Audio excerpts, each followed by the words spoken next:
Je m'appelle Heather et ce que je m'apprête à partager avec vous est quelque chose que je n'aurais jamais imaginé vivre. J'étais professeur d'histoire et je menais une vie ordinaire jusqu'au jour où tout a changé. Je suis mort pendant 9 minutes. J'ai quitté ce monde et pendant ce temps, j'ai vu des choses que personne ne m'avait jamais racontées auparavant. J'ai traversé et on m'a montré des vérités cachées, des choses qui nous ont été cachées pendant des générations. Jésus a révélé quelque chose sur l'Amérique noire qui m'a profondément secoué, et maintenant je ressens une profonde responsabilité de le partager avec vous. Le matin de ma mort n'avait rien d'inhabituel. Je me suis réveillé avec mon alarme habituelle, groggy après une nuit agitée, mais déterminé à passer la journée. J'avais une pile de dissertations à noter et un plan de cours préparé sur le mouvement des droits civiques. En tant que professeur d'histoire, j'étais passionné par la vérité et je voulais m'assurer que mes élèves comprennent les luttes et les triomphes qui ont façonné l'Amérique. Mais en y repensant, je me rends compte que la vérité que j'enseignais n'était pas toute l'histoire. J'ai pris une rapide tasse de café et me suis précipité vers la porte, prenant à peine le temps de prendre mon petit déjeuner. C'était juste un autre mardi. L'école était pleine d'élèves quand je suis arrivé, les bavardages habituels et le brassage des livres remplissant les couloirs. J'ai souri à quelques collègues alors que je me dirigeais vers ma classe, déposant mon sac avant de plonger dans le cours. Nous discutions de personnages clés de l'histoire des Noirs, Martin Luther King Jr. Harriet Tubman, Malcolm X. Je me sentais fier du savoir que je transmettais, puis tout s'est arrêté. Une douleur aiguë et brûlante me traversa la poitrine comme un éclair. Ma vision est devenue floue et ma respiration est devenue superficielle. Mes genoux ont cédé et j'ai à peine entendu les cris de mes élèves alors que je m'effondrais au sol. Je les entendais appeler mon nom, leur voix paniquée, mais je m'éloignais déjà. La douleur était accablante, mais en même temps, je me sentais détaché. C'était comme si j'étais à la fois à l'intérieur et à l'extérieur de mon corps. Je me sentais flotter. La salle de classe, mes élèves, les sons, tout s'est estompé. Il n'y avait aucune notion du temps, aucune lutte, juste une étrange apesanteur. Je savais que quelque chose se passait, quelque chose hors de mon contrôle. La dernière pensée qui m'a traversé l'esprit avant que tout ne devienne sombre était, est-ce vraiment ça? Au moment où j'ai quitté mon corps, j'ai pris conscience d'une étrange sensation. Ce n'était plus de la douleur, c'était la paix, une sorte de calme étrange, comme flotter dans de l'eau chaude sans effort. Je n'étais plus lié par ma forme physique. Je pouvais voir tout ce qui se passait en dessous de moi, mes étudiants, leurs visages affolés, les ambulanciers qui franchissaient la porte. J'aurais dû avoir peur, mais je ne l'ai pas fait. Ensuite, j'ai été attiré non pas par la force, ni par quelque chose d'extérieur, mais par une présence qui ressemblait à de l'amour pur. J'étais éloigné de la salle de classe, du monde physique, vers quelque chose de plus grand. Je n'ai pas résisté parce que c'était naturel, comme si je rentrais chez moi après un long voyage. En déménageant, j'ai réalisé que je n'étais plus à l'école. Le monde autour de moi s'est brouillé dans l'obscurité, mais pas le genre d'obscurité qui fait peur. C'était différent. C'était calme, comme les instants précédant l'aube. Je n'avais ni corps, ni poids, et pourtant j'existais pleinement. Puis, une lumière apparut au loin. Ce n'était pas seulement une lumière vive, c'était vivant. Cela pulsait comme un battement de cœur, m'appelant en avant.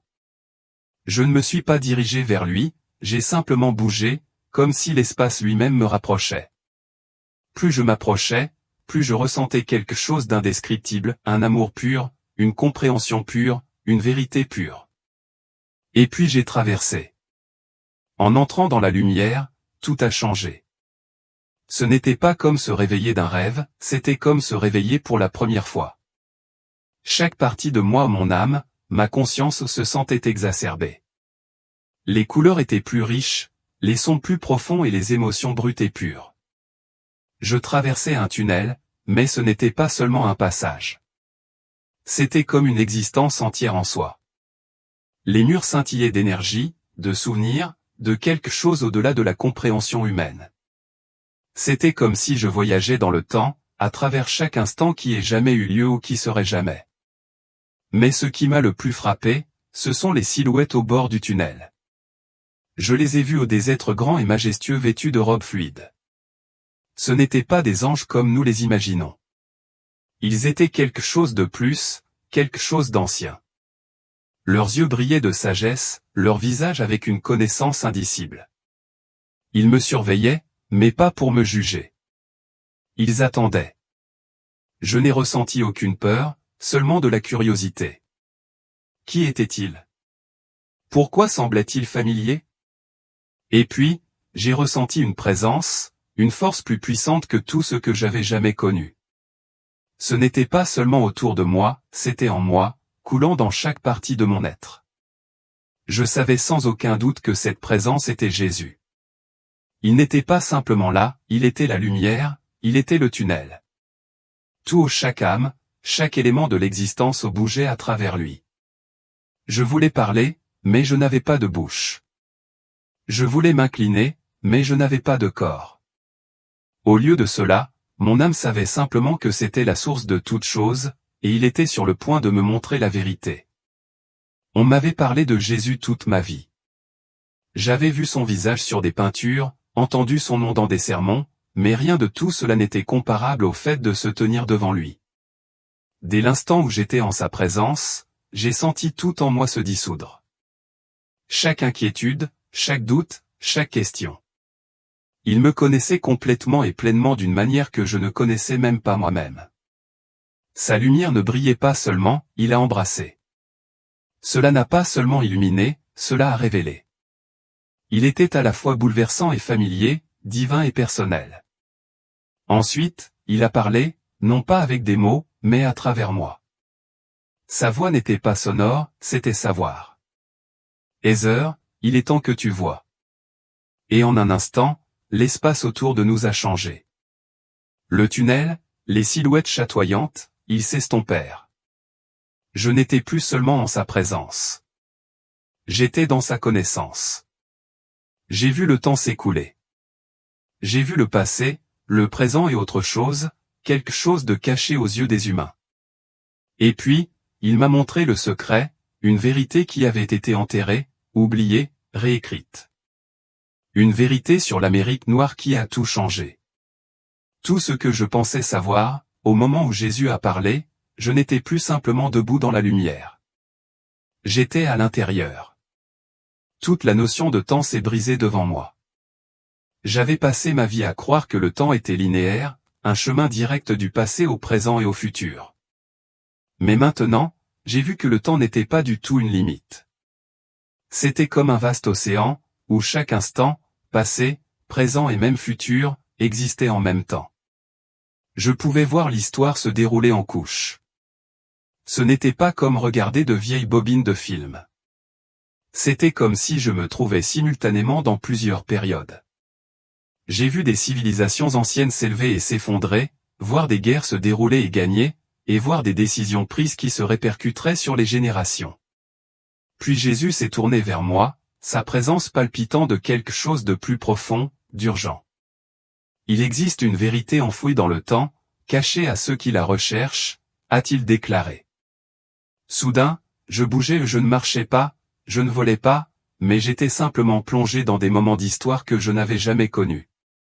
Ce que j'allais voir allait remettre en question tout ce que j'avais enseigné dans mon cours d'histoire. Je me suis retrouvé dans une autre époque. L'air était épais de chaleur, l'odeur de l'océan persistait dans le vent. Je me tenais sur les côtes de l'Afrique, regardant les navires accostés au loin. J'ai immédiatement su où j'étais, à l'époque de la traite transatlantique des esclaves. Je voulais me détourner, mais Jésus était à côté de moi. Il m'a fait regarder. J'ai vu la douleur, la souffrance, la cruauté inimaginable infligée à ceux qui ont été enlevés à leur pays d'origine. Mais ensuite, quelque chose d'inattendu s'est produit.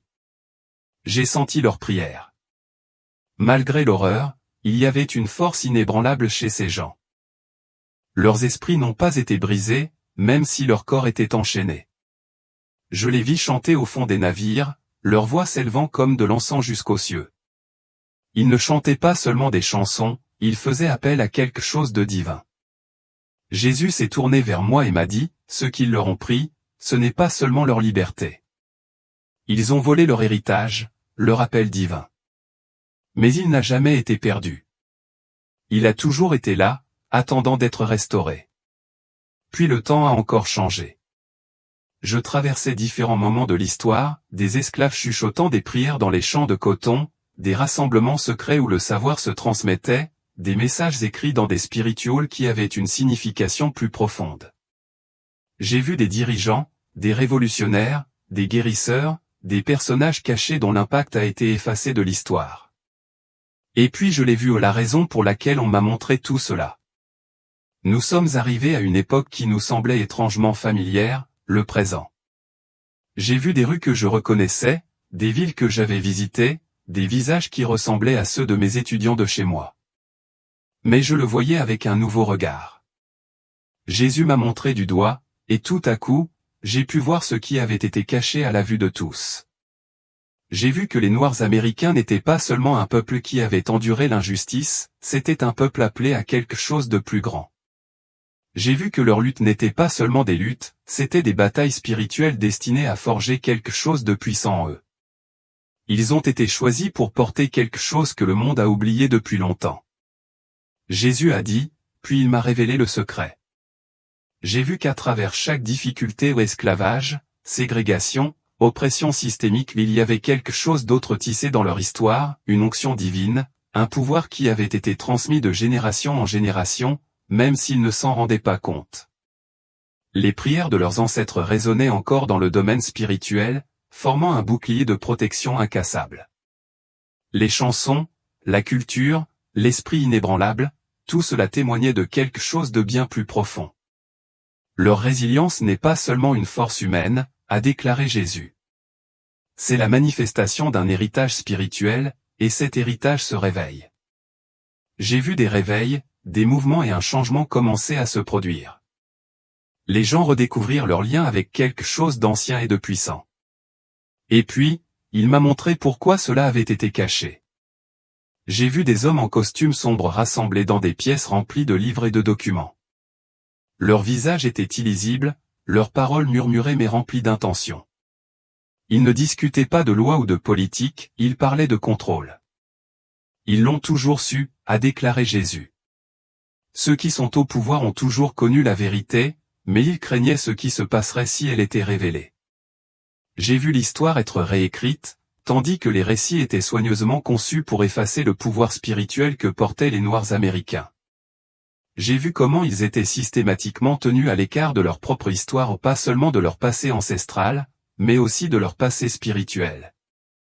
J'ai vu des livres retirés des bibliothèques, des pratiques spirituelles diabolisées, des dirigeants puissants discrédités ou réduits au silence.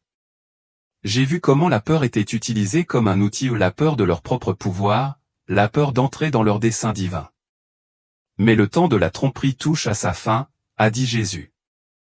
Je l'ai ressenti au plus profond de mon âme, un changement, une rupture des chaînes, non seulement dans le monde physique, mais aussi dans le monde spirituel. Le réveil avait déjà commencé. Il est temps pour eux de se souvenir, a poursuivi Jésus. Il est temps de récupérer ce qui a été pris, il est temps d'assumer le rôle qu'ils ont toujours été censés remplir. J'ai alors compris pourquoi j'avais été autorisé à revenir. Ma vie n'était pas finie. J'étais censé partager ce message. Le monde avait besoin de savoir. La vérité ne pouvait plus être cachée. Alors que Jésus se tenait à côté de moi, j'ai ressenti une profonde tristesse, pas seulement la mienne, mais la sienne. C'était comme si le poids de siècles de souffrance, de connaissances perdues, de vérités oubliées reposait à cet instant. Il m'a montré comment un héritage sacré avait été transmis de génération en génération de Noirs américains, mais qu'il avait été caché, dilué et volé. J'ai vu que c'étaient les ancêtres, ceux qui connaissaient leur lien avec le plus haut, ceux qui comprenaient que la prière n'était pas que des mots mais une force qui déplaçait des montagnes dans l'invisible. Jésus leur a donné quelque chose de précieux, une alliance, une puissance, un appel divin. Mais lorsque leurs corps ont été enlevés, leurs connaissances l'ont également été. Et pourtant, il n'est jamais vraiment parti. J'ai vu comment, malgré tout, cette puissance spirituelle restait en eux, enfouie profondément mais jamais détruite. Elle vivait dans leur musique, dans leurs prières, au rythme même de leur âme. Elle a vécu dans une foi qui a duré même face à des souffrances inimaginables.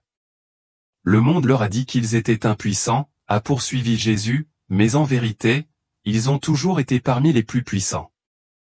L'ennemi a combattu le plus durement contre eux parce qu'il craint ce qu'ils deviendront lorsqu'ils se souviendront. Et puis j'ai vu autre chose, une montée, un éveil spirituel comme jamais auparavant. Cela se passait maintenant. La vérité cachée commençait à faire surface, et ceux qui étaient censés la porter commençaient à s'en souvenir. Jésus a tendu la main et soudain, j'ai été entouré de voix des milliers, des millions de voix superposées comme des vagues sur l'océan.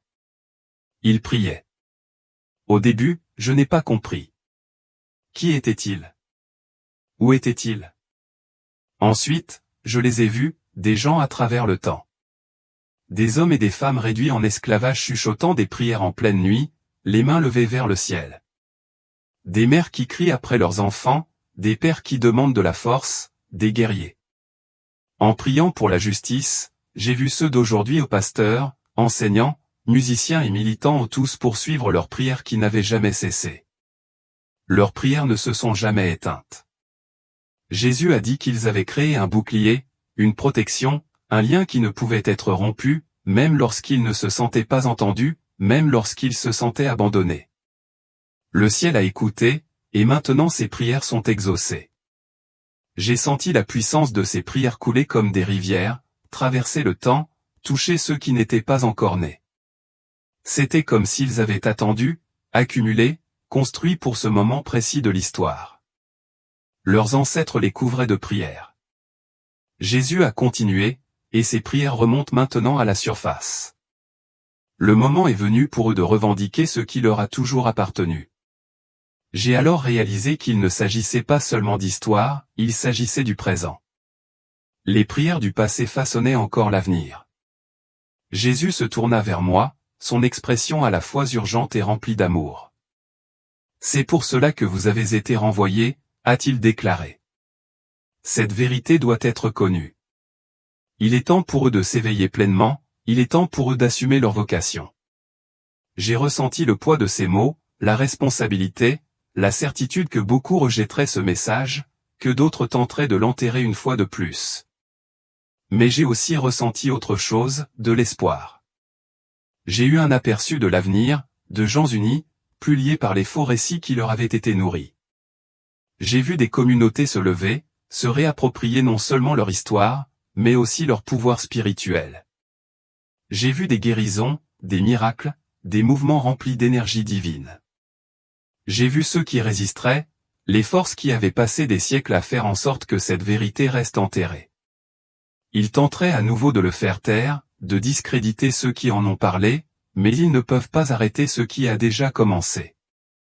Jésus a dit, ils ne peuvent que retarder l'inévitable. La question est, qui répondra à l'appel? Qui s'avancera? J'ai senti son regard me transpercer. Vous devez leur dire.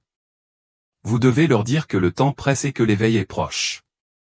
Je savais alors que ma vie ne serait plus jamais la même. On m'avait confié une mission et je ne pouvais pas l'ignorer. J'ai ressenti un changement, une sensation d'attraction, comme si j'étais éloigné de ce royaume divin. La panique m'envahit. Je ne voulais pas partir. Je ne m'étais jamais senti aussi entier, ou aussi réel qu'à ce moment-là. Ce n'est pas encore votre heure, dit Jésus. Il y a du travail à faire. J'ai plaidé silencieusement.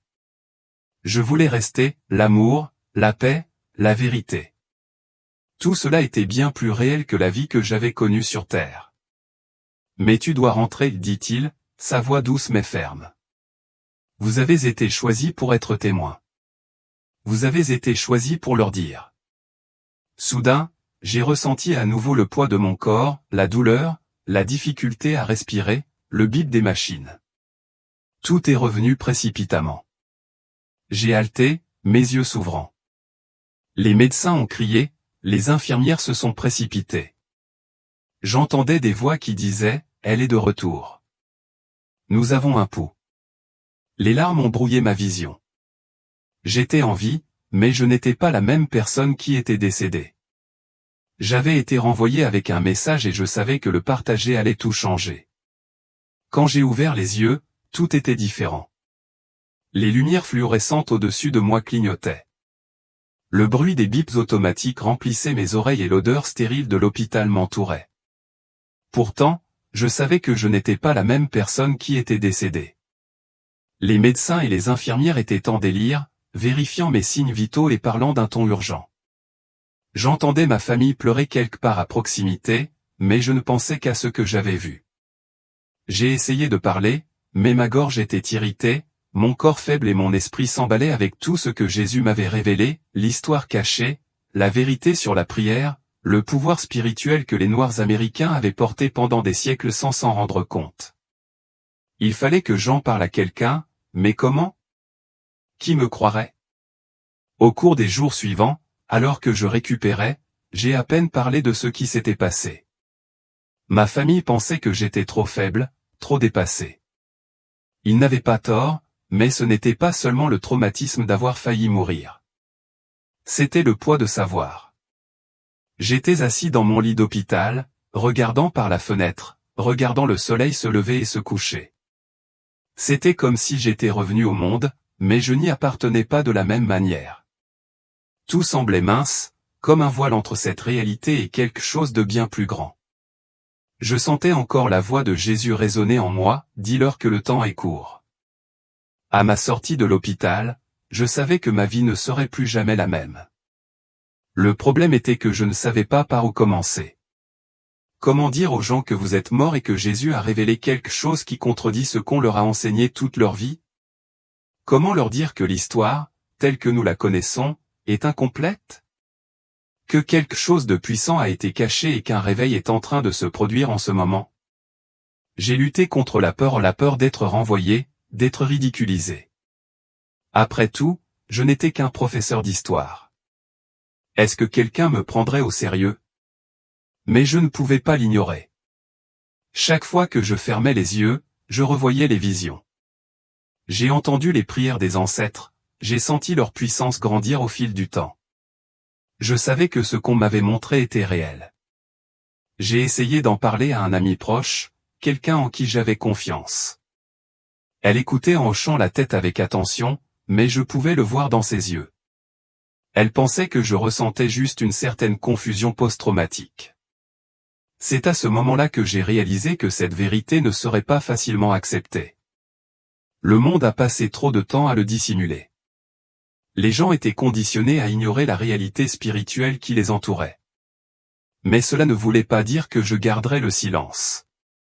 À travers chaque vision, chaque parole que Jésus m'a dit, chaque instant passé dans la présence divine, je savais que je devais faire passer le message, même si seulement quelques-uns l'écoutaient, parce que j'avais vu ce qui se passerait si nous ne le faisions pas.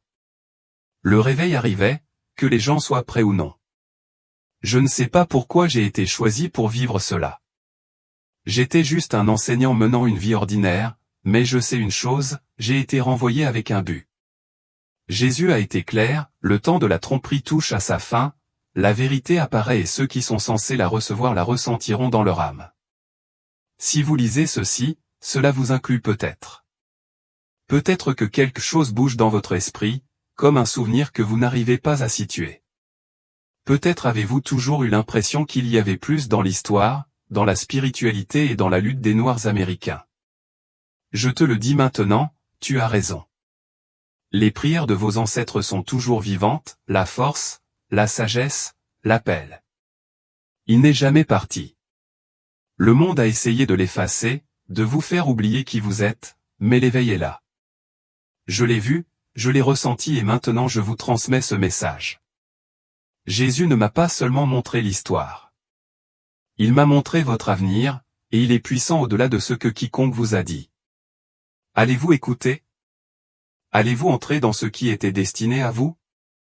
Je prie pour que vous le fassiez, car le temps presse et le monde attend que vous vous souveniez de qui vous êtes vraiment. Les jours qui ont suivi ma sortie de l'hôpital ont été remplis d'une lourdeur dont je ne pouvais pas me débarrasser. Ce n'était pas seulement l'épuisement d'avoir failli mourir, c'était quelque chose de beaucoup plus profond. J'étais de l'autre côté.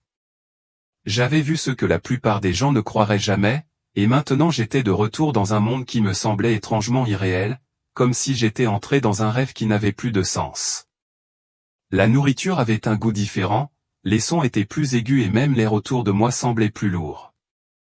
J'ai réalisé que je ne m'adaptais pas seulement physiquement. J'étais spirituellement différent. Mais cette prise de conscience est venue une solitude insupportable. À qui pourrais-je le dire? Comment pourrais-je partager quelque chose d'aussi énorme? J'ai essayé de tout noter dans un journal, dans l'espoir de lui donner un sens, mais les mots ne semblaient jamais assez grands. J'ai pensé retourner enseigner, retourner dans mon ancienne vie, faire comme si rien de tout cela n'était arrivé, mais je savais que c'était impossible. J'en avais trop vu, et pire encore, je sentais encore la vérité s'imposer en moi comme un ordre tacite, dis-leur, le temps presse. Je n'ai pas seulement reçu des connaissances. On m'a donné un fardeau, et plus j'hésitais, plus il devenait lourd. La première fois que j'ai essayé de raconter mon histoire, j'ai été confronté à un doute. J'ai parlé à un pasteur que je connaissais depuis des années, m'attendant à ce qu'il m'écoute avec un cœur ouvert, mais alors que je décrivais ce que Jésus m'avait montré, la vérité cachée, l'héritage spirituel des Noirs américains, la tromperie qu'il avait gardée enfouie au son visage s'est assombri. Ce n'est pas biblique, dit-il finalement. J'ai senti mon estomac se serrer, mais je l'ai vu. Il secoua la tête. Vous avez vécu une expérience traumatisante. L'esprit joue des tours. Non, l'interrompis-je, ma voix tremblante. Ce n'était pas un piège.